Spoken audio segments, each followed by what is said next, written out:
Yeah, this is a tale, oh yeah, a tale of two hygienists. So there might be only one, bringing the best of dental knowledge, and we do it all with ease. We cover oral health and screening, and preventing gum disease. We're gonna do a lot of learning, and have a little bit of fun working at the dentist.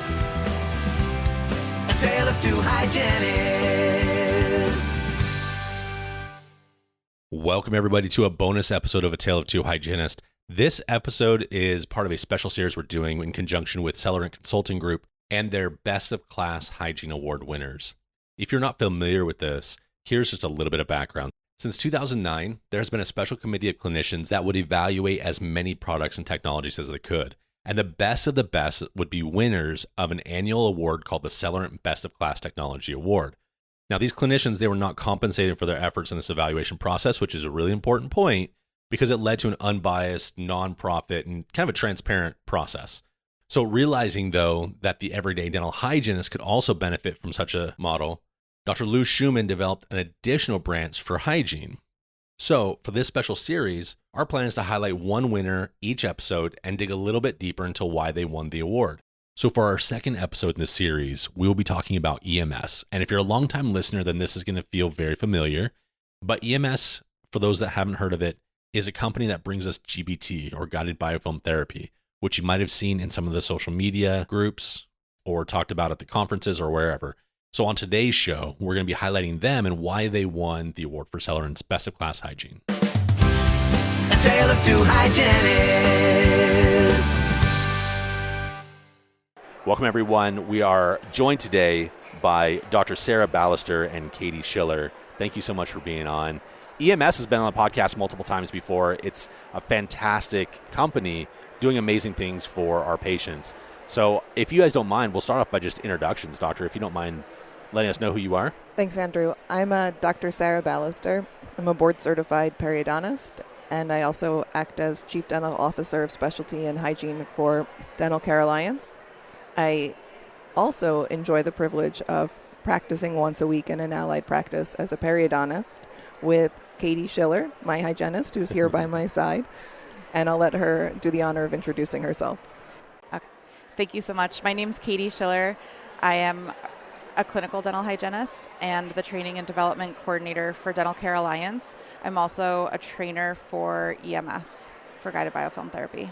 So I have to ask, though, I would say that GBT, guided biofilm therapy, is not new in the U.S., but it's, I think, not widely still known about, right? It's relatively new.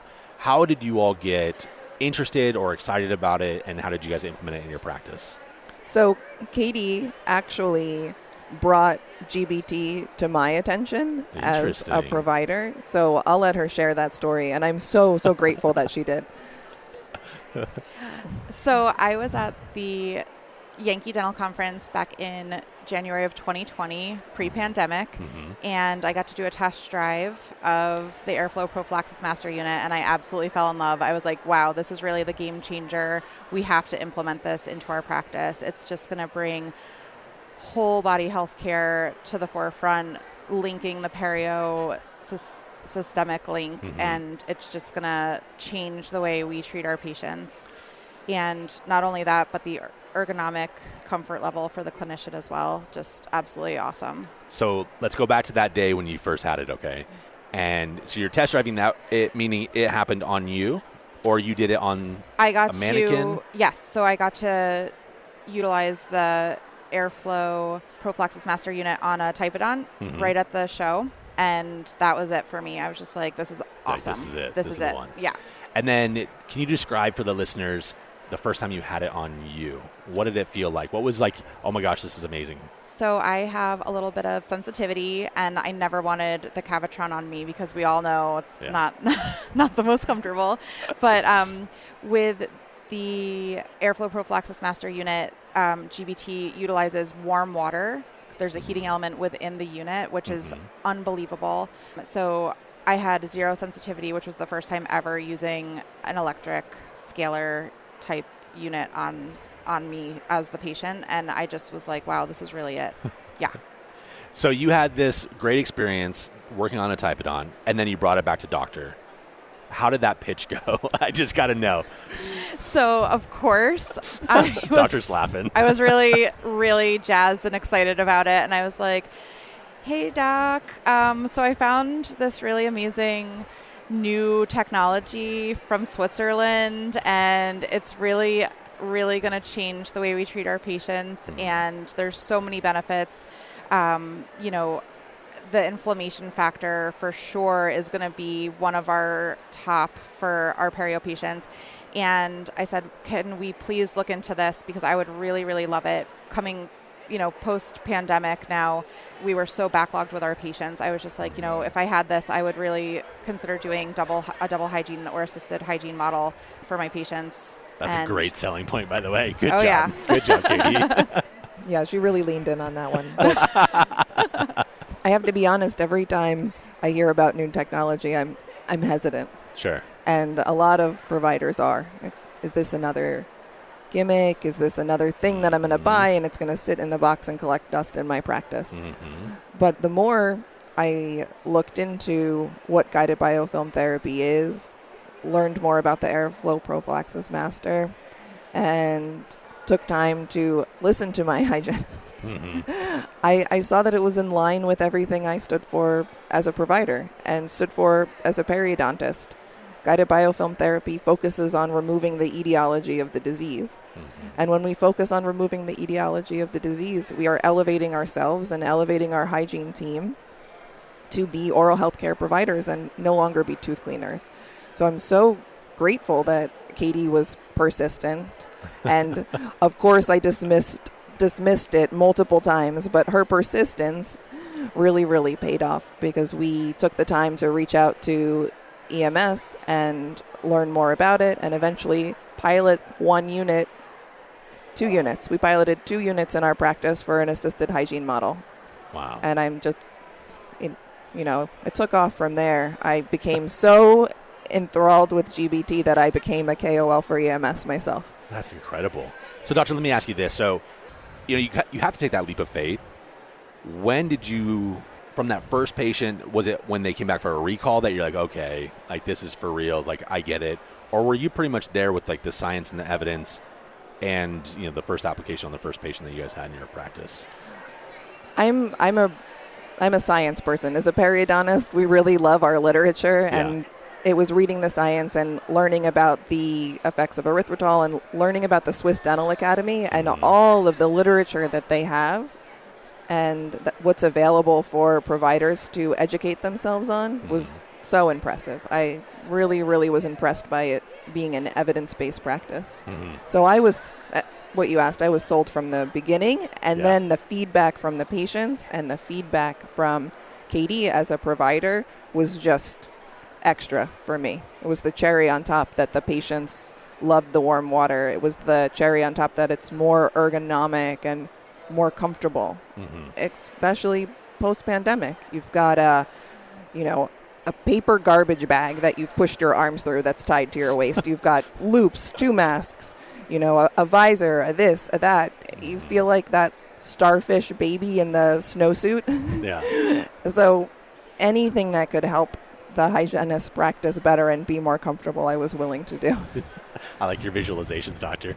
I mean, the listeners can't see how far your arms stretched out as you're doing the starfish baby. But okay, so let's talk a little bit about the implementation for a practice, because it can be construed as, like you, doctor, said, one more thing that's coming into the practice that's going to disrupt the flow that we already have.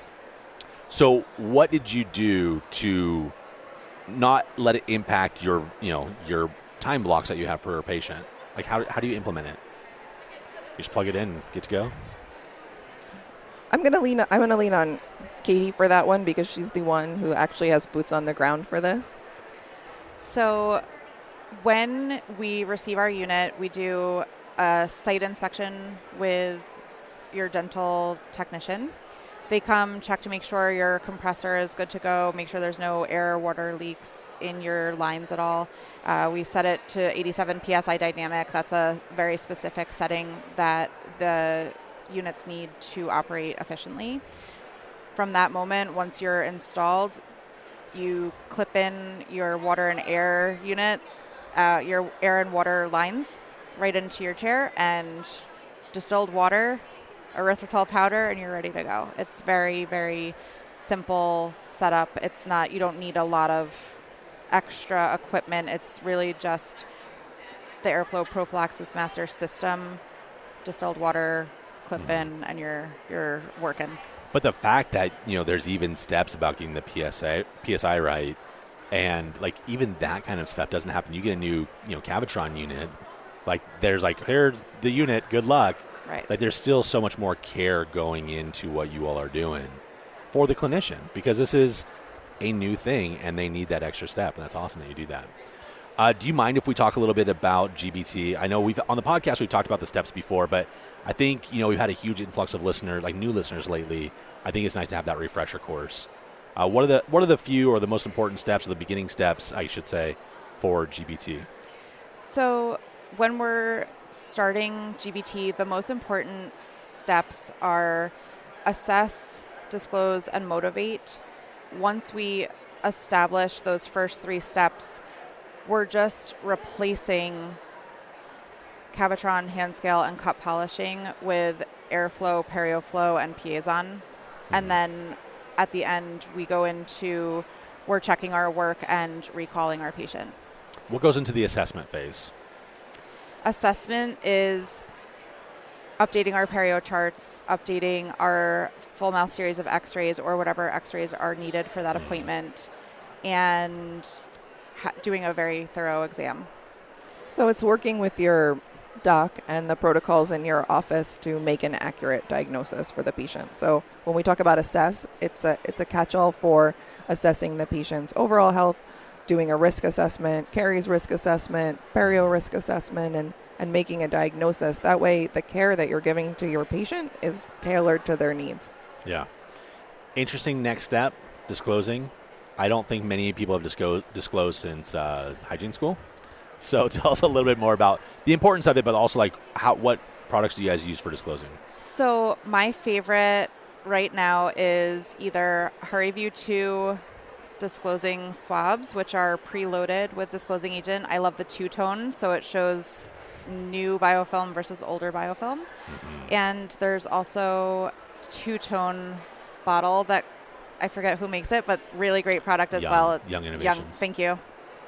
But yes, disclosing is so key because it really maps out where we need to focus in, and it's so great to be able to show our patient exactly where they're lacking in their whole routine. So brushing, flossing, using the use of a water pick or a water flosser. So really a lot of the patients at first were a little hesitant, but then once they see where they're missing, they're just like, oh, I just brushed this morning. And it's actually like, oh my gosh, I need to do a better job. And it really hones them in on taking care of themselves at home, which is such a huge opportunity for us as hygienists to really motivate and empower them to do the best care, because we're only with them 3, 6, 9, sometimes once a year. So it's really such an awesome tool to share with them. I'm going to ask a question that, look, if you want to pass on this one, you can, because it's going to put you on the spot just a little bit. But, you have those patients in there that are just not really good with their home care, right? You use a 2-tone, you're like, oh, buddy, this has been on here for a bit. How do you have that conversation with someone without offending them? So Mr. Smith, let's just take a look at what the disclosing agent has revealed. And you say, did you brush your teeth this morning? Yes, but I was in a rush. I didn't have time, So it really just goes into, let's, move you into a power toothbrush, or let's angle this way instead of that way, or let's really dedicate that 2-minute time frame to really do the care that's needed, because all of that biofilm that's in your mouth that you're seeing right here can travel throughout your body. Hearts, brains, all of our hardcore organs that we really need to focus on, and we want to make sure that those systems are not affected by the biofilm that's in our mouth. See, I like that, because I didn't feel in any sort of way that it was like, look, you're a loser. You don't know how to do home care, and you should feel bad about yourself. Like, it felt very educated. It opened the door for education. Definitely. Which is awesome. Definitely. Yeah. All right. I'll talk about motivation. We've talked a lot on the podcast about motivational interviewing, right? Asking open-ended questions, getting people to have change change their behavior through conversation. Is there a sort of training that happens with motivating patients? Like, this is step number 3. So step number 3 for me is speaking. I ask the patients, what are you using at home? Because for all 4 of us at the table right now, you're doing something that I'm doing at home. Dr. Balaster's doing something different. So what are you doing at home? That gives me what they're actually doing, working with, etc. And then I custom tailor that treatment to the patient. Like, I don't like the way a power toothbrush feels in my mouth. Okay, let's move you into this specific brush, and here's why. Or I don't floss, I don't like it, my hands are too big, I don't enjoy it, Okay, let's move you into an interdental cleaner like soft picks. Or elderly patients, right? I need a specific thing that has a larger handle. Tepe makes a great handle for our elderly patients or people with dexterity issues. So it really opens the door to show them, you know what, there's so many products out there. Don't worry about just brushing and flossing alone. If you can't do it, there's a rinse for that. There's, so many other products out there, and I'm going to show you, and we're going to take the time to do it. Nice. One of my favorite things about what you all are doing is it's a bigger conversation than the mouth. I love that so much. I love the fact that we focus on biofilm that's not just in the pocket, but it's, you could spray the palate and you could really clean whole mouth. And that just doesn't happen any other way, at least to my knowledge. Doctor, so how long have you guys had it in your practices? 18 months. Okay. So now you're seeing those recalls. So now you're seeing those recalls come back. What are you seeing clinically from your perspective? I am so impressed with what I'm seeing clinically. You see some change at the first recall. So just to set the precedent, my patients are on 3-month recall or less as a periodontist. So at the first 3-month appointment, I see improvement, but it's the 6-month, that 9-month appointment. The tissue tone is unbelievable. I'm so grateful that I brought GBT into my practice. I see firm pink tissue on my patients that I haven't in the past. Wow. So it's an amazing tool in the toolbox. And what I'm looking to as the cause for that, it's the erythritol and the ability of guided biofilm therapy to make that microbiota shift from one of disease to health. And it might not happen the first time it's used, which is why at 3 months you see some improvement. But repeatedly shifting the microbiota of your patient's oral cavity is going to have long-lasting results. All right, so here's the kicker question. People are going to be hearing this. They're like, okay, I'm in, rural, small town, small state. How do I get this into my office? I want to do this so bad. What are your guys' thoughts on that?